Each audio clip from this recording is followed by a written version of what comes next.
श्री गणेशाय नमः। मित्रों, आज हम आपके लिए यहाँ पर लेकर आए हैं वैशाख कृष्ण गणेश चतुर्थी व्रत कथा, जो है धर्मकेतु नामक ब्राह्मण की कथा। तो चलिए शुरू करते हैं। पार्वती जी ने कहा, वैशाख माह के कृष्ण पक्ष की जो संकटा नामक चतुर्थी कही गई है, उस दिन कौन से गणेश जी की किस प्रकार से पूजन करना चाहिए और किस प्रकार का भोजन ग्रहण करना चाहिए। गणपति जी ने कहा, वैशाख माह में कृष्ण पक्ष की चतुर्थी को व्रत करना चाहिए। उस दिन वक्रतुंड नाम के गणपति जी की आराधना करके कमल गट्टे के हलवे का भोजन करना चाहिए। राजा युधिष्ठिर ने द्वापर युग में इस प्रश्न को पूछा था और जो कुछ भगवान कृष्ण ने कहा था उसको मैं बतलाता हूँ, आप ध्यान से सुनिए। कृष्ण जी बोले, प्राचीन समय में रंतिदेव नाम के प्रतापी राजा हुए। जैसे अग्नि तिनकों के समूह को भस्म कर देती है, वैसे ही वह अपने शत्रुओं को नष्ट कर देते थे। यम, कुबेर, इंद्रादि उनके मित्र थे। धर्मकेतु नाम का एक श्रेष्ठ ब्राह्मण उनके राज्य में रहता था। उसके सुशीला और चंचला नाम की दो पत्नियां थीं।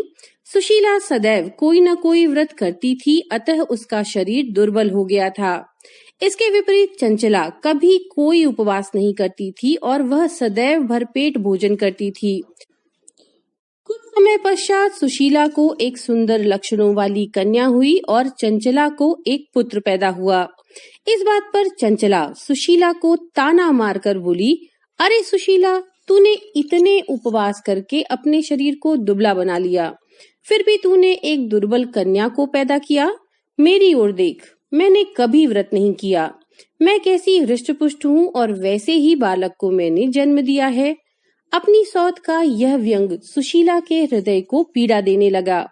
वह विधिवत गणेश जी की पूजा करने लगी। संकट नाशक गणेश चतुर्थी को जब सुशीला ने भक्तिभाव से व्रत किया, तब रात को वरदायक गणपति जी ने उसे दर्शन दिए और बोले, हे सुशीले, तेरी आराधना से हम बहुत प्रसन्न हैं। मैं तुम्हें वरदान देता हूँ कि तेरी कन्या के मुख से निरंतर मोती व मूंगा गिरते रहेंगे। इससे तुम सदा खुश रहोगी। इसके अतिरिक्त तुम्हारे एक शास्त्र को जानने वाला पुत्र भी उत्पन्न होगा। ऐसा कहकर गणेश जी अदृश्य हो गए। कुछ दिनों के पश्चात सुशीला को एक पुत्र हुआ। तदनंतर धर्मकेतु का स्वर्गवास हो गया। उसकी मृत्यु के बाद चंचला सारा धन लेकर अन्य घर में रहने लगी। सुशीला पति गृह में ही रहती हुई अपने पुत्र व पुत्री का लालन पालन करने लगी। उसकी कन्या के मुख से मोती तथा मूंगा गिरने के कारण सुशीला के पास थोड़े समय में ही काफी धन इकट्ठा हो गया। चंचला इस कारण से उससे जलने लगी।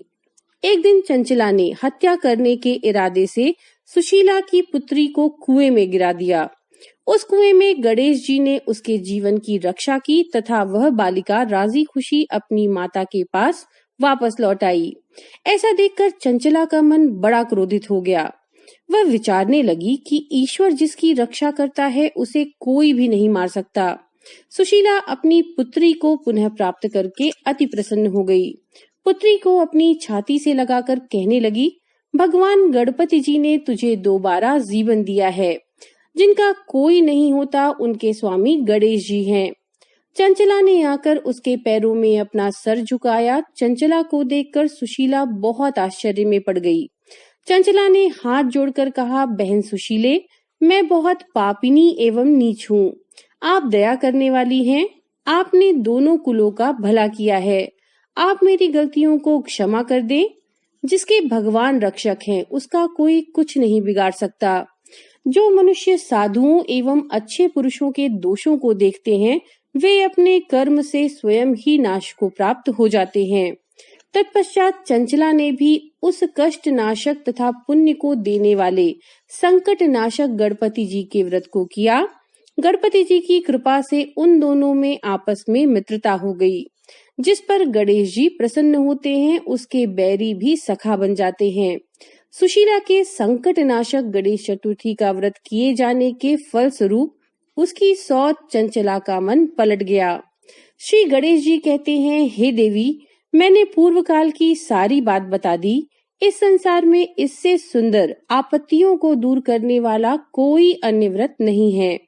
श्री कृष्ण जी कहते हैं कि हे धर्मराज, आप भी नियम पूर्वक गणपति जी का व्रत करिए।